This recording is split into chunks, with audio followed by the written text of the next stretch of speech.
taught me amazing things.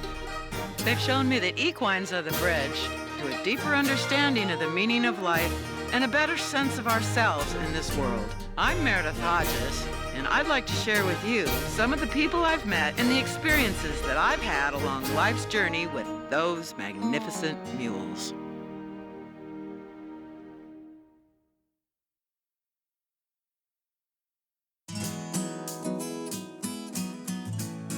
Equines will always conjure images of power, freedom, and beauty.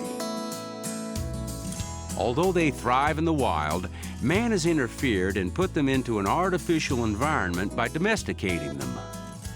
There's a lot of talk around natural horsemanship, and it's a wonderful, idealistic way of thinking. And I do believe that the horses in the wild exemplified what a horse is truly supposed to be, or a mule or a donkey. They all thrive in that atmosphere. Natural horsemanship is based on the behavior of the equine in their natural state and promotes a good connection between equines and humans. But we need to provide adequate nutrition, exercise and training, and a comfortable routine with planned recreation to minimize stress and produce a happy and healthy equine companion. Meredith Hodges has spent 35 years learning by trial and error, developing a program focused on the mental, physical, and emotional well-being of equines. Meredith calls this approach athletic conditioning, and it works for people, not just for trainers. For the next 4 weeks, we will explore this complete approach with perspectives from a team of experts. So let's start out with the basics. Nutrition is one of the most important building blocks for your equine's health. It can have a direct effect on his training. You want to do turnout every day next week? I think so. Okay. I think the grass is losing its potency, Okay. and I've noticed some of the older ones here, like B, is starting to drop a little bit of weight. Okay. And not only that, behaviorally, I think it's really important that they get out. She's been real anxious and, you know, doing the weaving thing and raking her head on those panels. And that might put a stop to that, too. Yeah, and her left hind was a little stocked up today. Was it? My name is Tracy Moss. I'm a hired ranch hand here at the Lucky 3 Ranch. Hey, B. How's your leg today? My job here is mainly a caretaker of the animals and maintenance of the animals and their environment and their feeding. Oh, Frankie. I think it's time to kind of keep an eye on Franklin and LJ. Let's see, who did we cut the feed back on this summer? LJ. It was LJ. He was gaining too much weight. Yeah, 'cause he's on pasture all day long, so. We were feeding Franklin twice a day, too. It's important to keep the animals on a schedule, feeding them at a certain time every day, because in the wild they are natural grazers. And by putting them in a stall and using the animal for our purpose, we're taking them out of that environment, so we're changing their feed schedules and the way that their body processes the food. Here at the Lucky 3, we have a routine feeding schedule. We feed at 7:30 in the morning and then 5 o'clock in the evening. We pretty much feed based on the weight of the animal, and the large majority of our animals are within the same age range and weight range, and so they pretty much have the same diet. We feed them in the morning just hay. In the afternoons, we feed them their grain. All the animals get the oats with corn oil and some vitamins. There you go, Francis. In the wild, they practice something called coprophagy, which is a fancy word for they eat their feces. And they do this because they're hindgut fermenters. The equine does not ferment the food before the intestine. So all the readily available carbohydrates they take up in the intestine. All of the complex carbohydrates, they go to the cecum, which is after the intestines. So the cecum ferments that, and then they defecate. And so the cecum has broken down that a little bit more so that they can eat their feces and then get some more nutritional value out of it.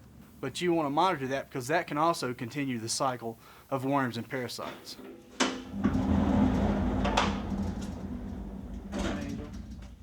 Probably one of the least favorite jobs that people associated with the caretaking of equines and mules and horses is that you have to clean up after them. We're putting them in a box stall. So it's important for us to clean that up, you know, for many reasons, be it thrush, you got fungus problems with the feet, you can have respiratory problems, you know, from the ammonia buildup from the urine. it's important that you clean that stall and keep it properly bedded. Also, when you're cleaning the stall, you need to pay attention to the amount of feces that the horse has laid out that night. A horse that might typically be a one-pile horse, all of a sudden he's 5-pile. Has he gotten into something that day? Has he eaten more than he normally would? You need to pay attention to those things. Also, an excess of urine. There could be some problems, associated with kidneys.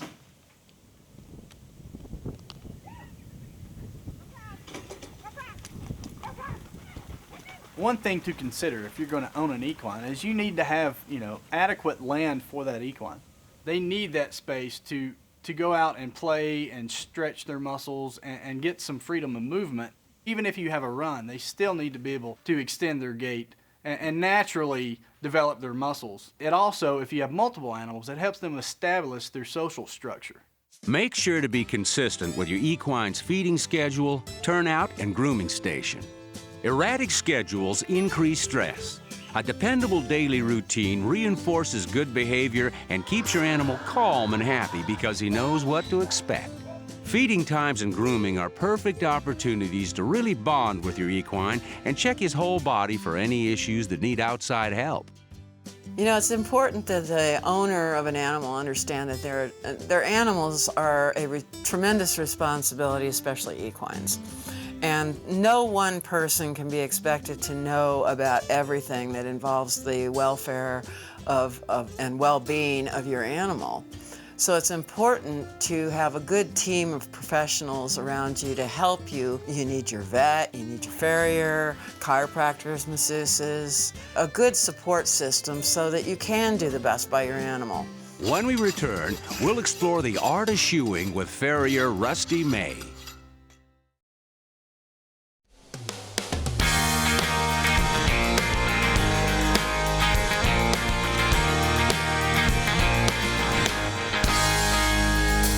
Colorful Colorado, with its majestic Rocky Mountains and wide open spaces, also boasts the Loveland Long Years Museum and Sculpture Park at the Lucky 3 Ranch, home of some of the finest mules and donkeys in the world.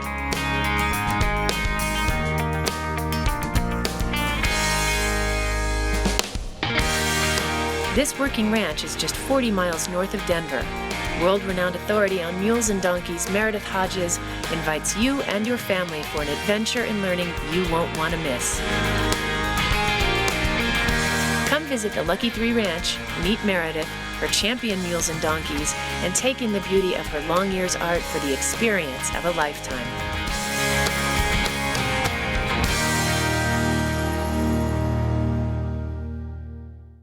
Hi, I'm Meredith Hodges, and welcome to the Lucky 3 Ranch Training Tips.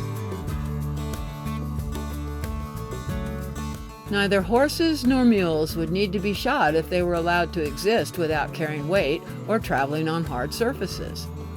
Most equines aren't that lucky, so a farrier is needed. Young equines bear most of their weight on the front end until they learn to use their hindquarters properly. When they begin routine under-saddle training, it is advisable for them to wear regular shoes on the front only. This helps them to keep from wearing their feet irregularly, which could cause balance problems. Broodstock and younger animals can go barefoot, but should be trimmed regularly every 6 to 8 weeks.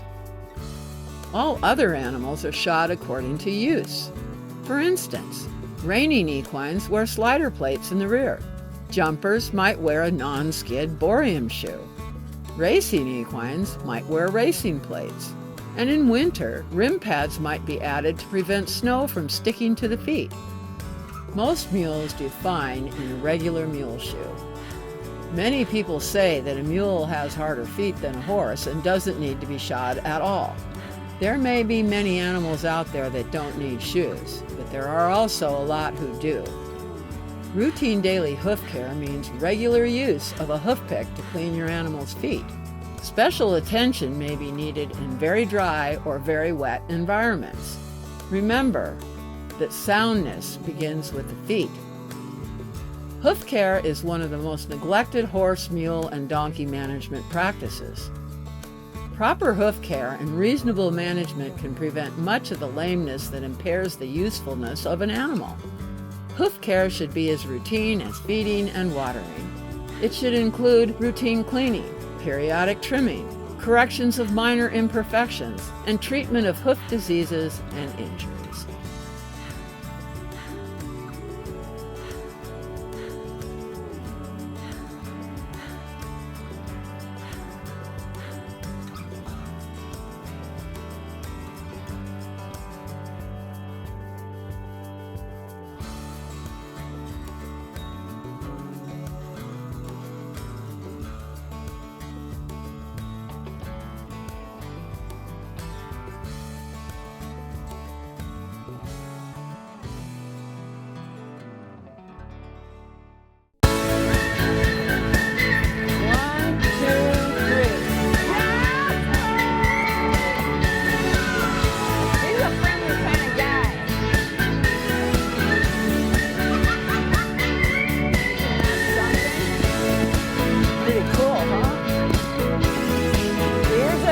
Here's an engineer. How did you know that?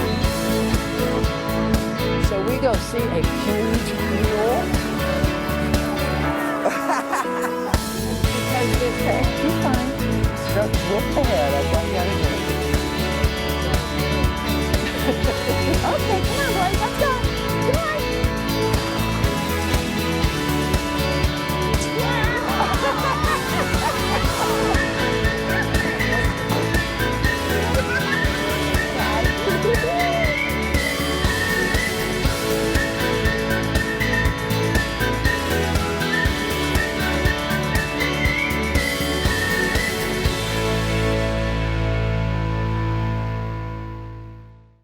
Every owner knows that a well-taken care of equine is a happy equine. More and more, a technique being used to enhance our animal's overall conditioning is equine massage. What you have to realize is you're training an animal in their muscle tissue, and their muscle tissue has to be able to perform the task that you're asking the animal to perform. If you're having a hard time doing the advanced things, you need to go back to the beginning. The massage helps break the pattern of the neurons that fire to that muscle, that tell it to contract, to contract, to contract. With proper instruction, just about anyone can learn to give their equine the benefit of basic massage. I've been working on equines for a long time, and a lot of people look at you and hope that you can just come out and make an animal better. And you can't do that. It takes two pieces, the massage as well as the exercise. And the exercise is actually more important than the massage. And that's something that people really have to understand. And Meredith's tapes do that. And a lot of people don't want to take that long a time frame. They just want to do their 60 days, get on the animal and ride them. But that's not really where you can go with their backs. For more intensive therapeutic massage, be sure to consult a professional. Equine massage not only enhances your animal's health and overall condition, it's also a deeply personal and rewarding bonding experience for both of you. Many of you who love your horses also love your dogs. This type of massage can be beneficial for all your pets. If you want to improve your animal's quality of life, I can help. I can either teach you how to do it, or I can massage your dogs for you. Contact me at dogmassage.com. Hi, I'm Meredith Hodges, and welcome to the Lucky 3 Ranch Training Tips. Your previous groundwork lessons should have been executed calmly and purposefully, with consideration for your equine's body conditioning and comfort. He has learned to stand quietly at the halt during leading, lunging, ground driving, and mounting training. Now it is important that he learns to always stand perfectly still while being mounted. Standing at his shoulder, ask for a square halt, then stretch his front legs to clear the girth and reward him when he becomes visibly calm. For safety reasons, and to help your equine to stay calm during early mounting in the round pen, I recommend using an assistant to stand quietly by his head while you approach his left side to mount. If the stirrup is too high for you to reach easily with your foot, use a mounting block.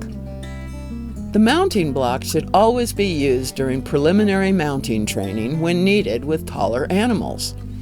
Always reward your equine for standing quietly at the mounting block. Before mounting, Make sure your equine is still standing 4 square with equal weight over all 4 feet, so he is balanced and comfortable. Talk to him in a soothing voice as you gather the reins in your left hand, and make sure there is plenty of slack in the reins so you do not accidentally pull on his face as you mount. Grasp the saddle horn or mane in your left hand along with the reins, and grasp the cantle in your right hand. Then boost yourself up into the saddle. Politely and slowly allow your weight to sink into your seat. Do not just plop down hard on his back. Then reward him with crimped oats from your hand on both sides like you did at the workstation. Ask him to bend his head and neck to you to receive his reward. Use a gentle tug on the corresponding rein if necessary to get his attention. Although the left side is the proper side for mounting, practice mounting from both sides. If he begins to move forward, give a gentle tug on the reins and say, "Whoa," in a firm but soothing voice. If you are considerate, clear, and consistent in your approach, your equine will learn to always stand quietly for mounting because it's more comfortable, balanced, and the best way to receive his food reward. Once he's consistently standing still, you can fade out the food reward during mounting and only give it to him before and after rides.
Artwork inspired by mules and donkeys is quickly gaining popularity.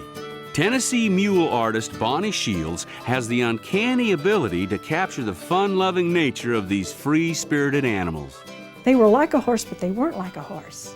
They had a little different body. They used their body a different way. They certainly had a different mental attitude. So they started intriguing me as an artist, and I kept finding the differences between them and the horse, both physically and in their reaction to things. So that started my love affair with the mule. When you deal with the mule, you're not always in charge. So it takes a little bit of a different kind of personality to appreciate the mule and to work with her. She was the only artist that could really capture the essence of mules and donkeys. Because mules and donkeys are really good teachers and teachers of life lessons. And Bonnie has just been an inspiration to me ever since. Wow, how'd it do? Whoa. I know that all through the years, Meredith gives tours to the ranch. But what a wonderful addition to this whole ranch would be a sculpture park just for the mules and the donkeys. So I just thought it was an awesome idea. And then she let me be part of it. It's a wonderful thing, and when you come to visit the Lucky Three, it's just an added bonus. Mule people, you reckon I can get Meredith to make a tape on how to teach your mule to shovel snow? I sure gonna try. Wish me luck. Just a wonderful human being, and working with her is always humorous. She is just funny as the day is long, and so I thought that she would be absolutely perfect as the illustrator for the Jasper series that I wanted to do.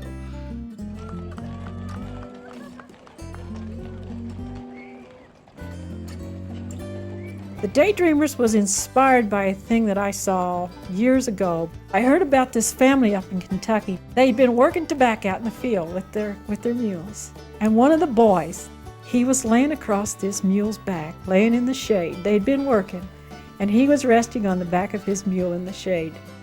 That just kind of stuck with me, and I thought, gee, a kid like that, you know, he thinks he's stuck on the farm. He thinks he's stuck doing all this terrible old work, and he's laying up there and he's daydreaming about getting away from it all.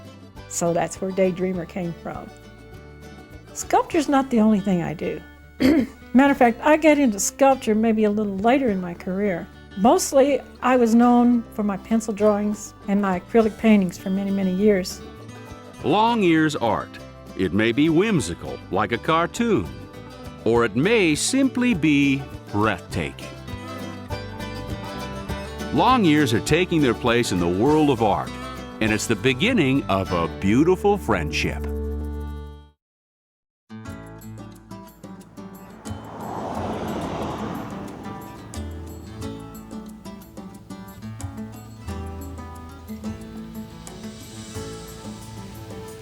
Hey, Lance Trot. One element of athletic conditioning is balance. Your equine's hooves are critical to balancing his body structure for good posture and performance. At the Lucky Three Ranch, farrier Rusty May makes one of his routine visits. Good to see you. All right, you ready to do some work? mule? Oh, yeah. We're going to be doing Lance and Bee and Shadow and Brooks today. Right. They say, no foot, no mule. And this is quite literally true. You really need to spend the time to find a good farrier for your animal, and don't settle for any less. This is the basis and the foundation for anything you're going to do with this animal. My name is Rusty May. I was raised by a horse trader in southern New Mexico. Horses, and animals, and mules have been my life ever since. I'm a journeyman farrier with the American Farriers Association and a certified master farrier with the Brotherhood of Working Farriers. This is Bee. This is the first mule ever shot here from Meredith. Come on, huh?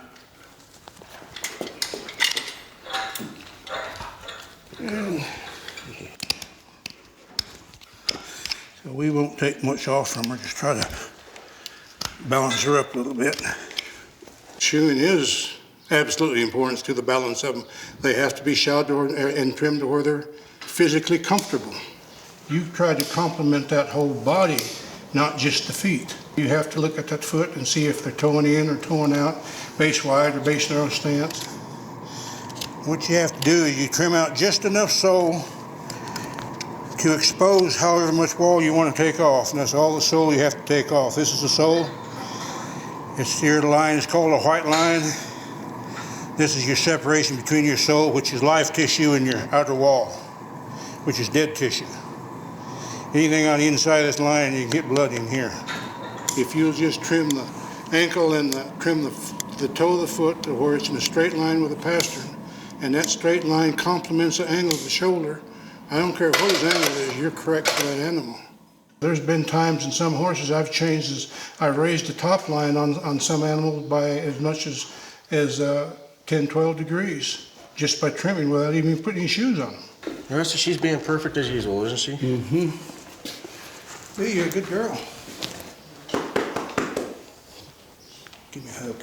Give me a hug. I find that mules are a very reactionary animal. They react to how you treat them. If you come up to them with a chip on your shoulder that morning, they're going to have a chip back because they'll be glad to knock it off. Making sure your farrier has the right temperament to work with your animal is key. As the handler, you have a critical role to play in shoeing. The side your farrier's on is the side you want to be on when the farrier's underneath the horse. When the horse spooks, he's going to spook away from you. And if your farrier's on the same side of you, then he's not going to get run over. You want to keep your body between their eyes and what he's doing. That way they're not watching what he's doing and getting scared.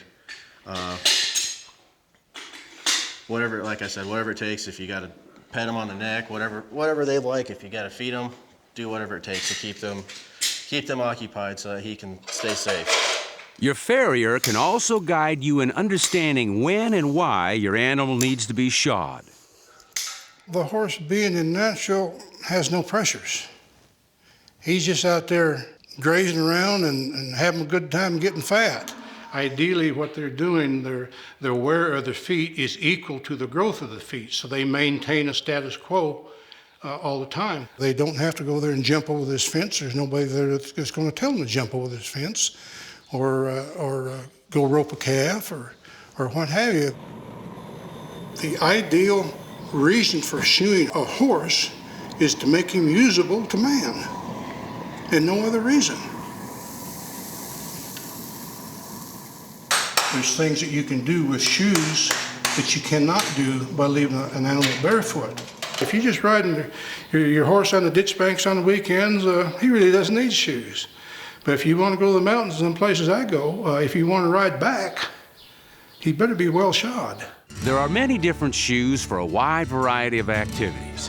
Consider what you'll be doing with your equine and shoe him accordingly.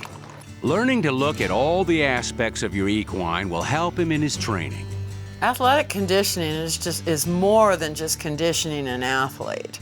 It actually enhances the quality of the life and the longevity of the life of your animal. It's important that you do have these exercises lined out in a way that does not hurt the animal, that is a sequential learning thing that builds on itself, and it is something that will carry them through their entire life. As they keep learning more, they keep getting better and better and better, physically, mentally, and emotionally. They become more willing to perform, they want to be with you, they look forward to the visits with you, and they will do what you ask them to do. And they're capable of doing it. Coming up next, we begin the athletic conditioning training by working with the lead line.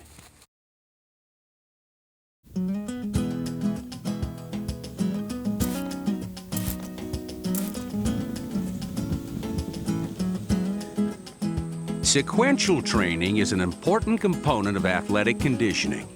Whether you are starting a foal or an adult equine with inadequate manners, balance, or coordination, the techniques are the same. The first step is to use imprinting to bond properly with your equine and build trust.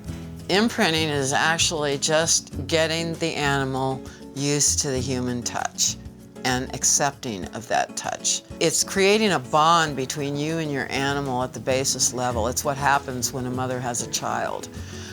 She takes that child to her breast and he feels her touch on her, and throughout his infancy she has touched his entire body, and there's a whole lot of security that comes from that kind of bonding. It creates confidence, love.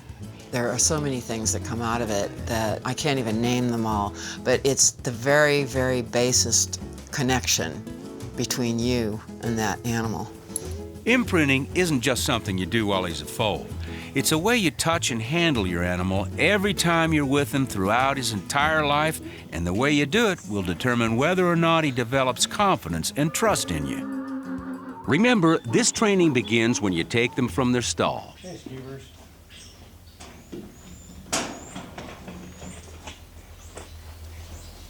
Always ask the equine to come to you and reward him when he does. Hi there, Scooters, come on. Good girl. This positive reinforcement will give you an equine that is well-mannered and patient and not a bully. Being consistent and setting boundaries will be safer for you both, and you'll have more fun with your equine companion. Gait training is especially important. Although this seems simple, you can really get into trouble if it's not done correctly. Your equine needs to come to you when called, wait for your instructions, go through the gate on a lead rope, and turn to face you. These lessons will pay off when he's in a herd situation. Okay. Good boy. Mooney. When getting your equine from a pen with multiple animals, ask them all to stand back.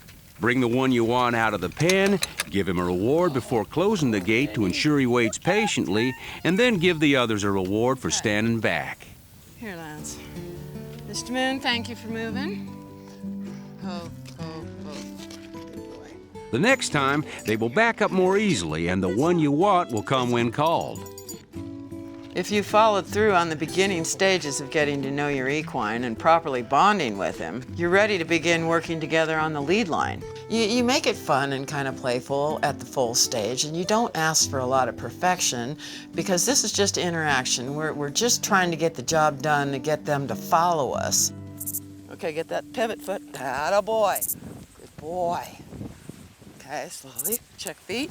I'm holding the lead rope in this hand because I don't want it right here underneath his chin, because if I put it there, it's going to interfere with his balance and it's going to create a resistance for him to pull against and something to fight with.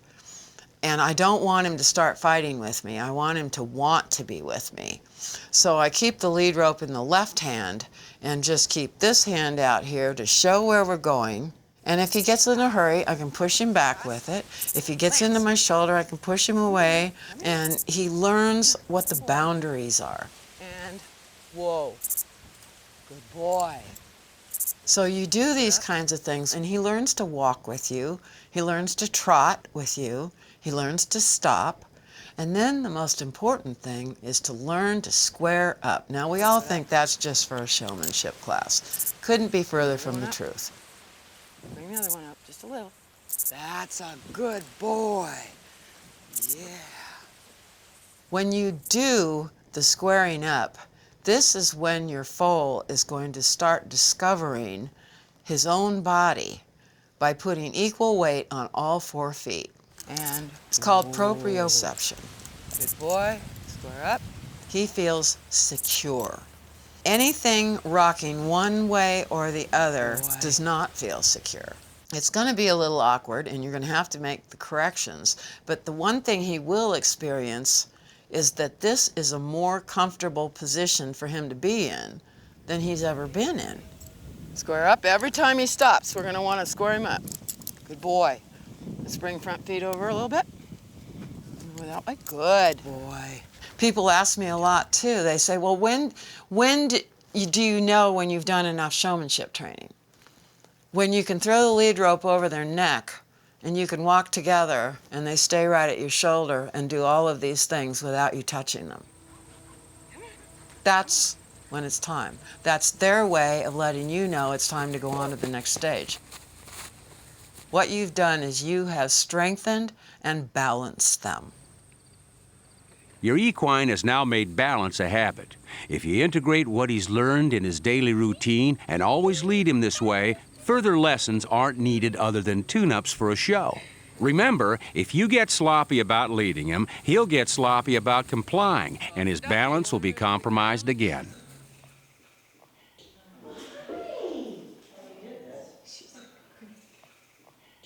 Behavior modification is an important part of athletic conditioning. Using a reward system helps to reinforce good behaviors. At the Lucky 3 Ranch, crimped oats are the treat of choice. Okay, you want these? Or would you rather have this? They provide sweet taste, good carbohydrates, and your equine won't become tired of them. They don't cause hypertension, and they aren't dangerous in large quantities. Your equine will be an enthusiastic partner and motivated to continue to work. Behavior modification is more than just rewarding good behaviors that you see.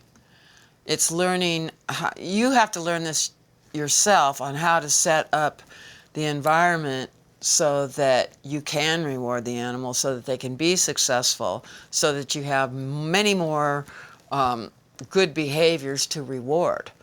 So keeping yourself on top of what is a good behavior is constantly changing as you go through the different stages.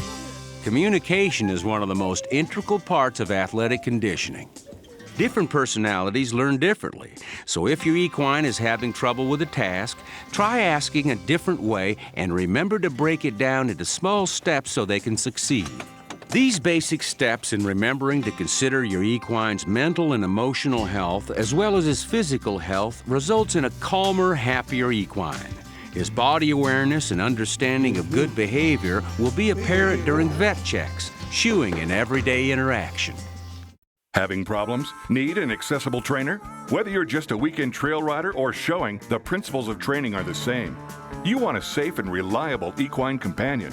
Produced by Meredith Hodges, Training Mules and Donkeys, a logical approach to long ears, will help you build a good working relationship with your animal. Meredith reveals the secrets of successful maintenance and resistance-free training that can be implemented by anyone, resulting in a satisfying partnership between you and your equine.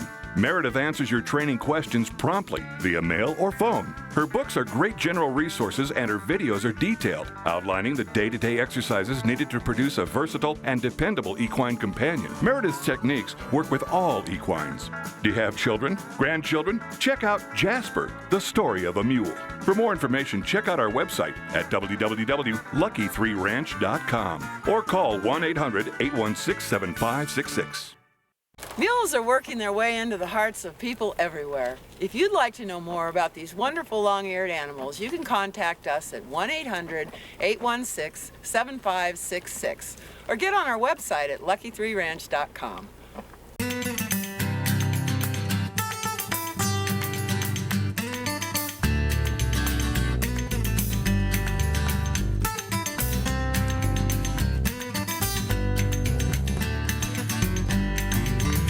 Dusty old quilt hung crooked on a couch in an old stone house by a lazy river.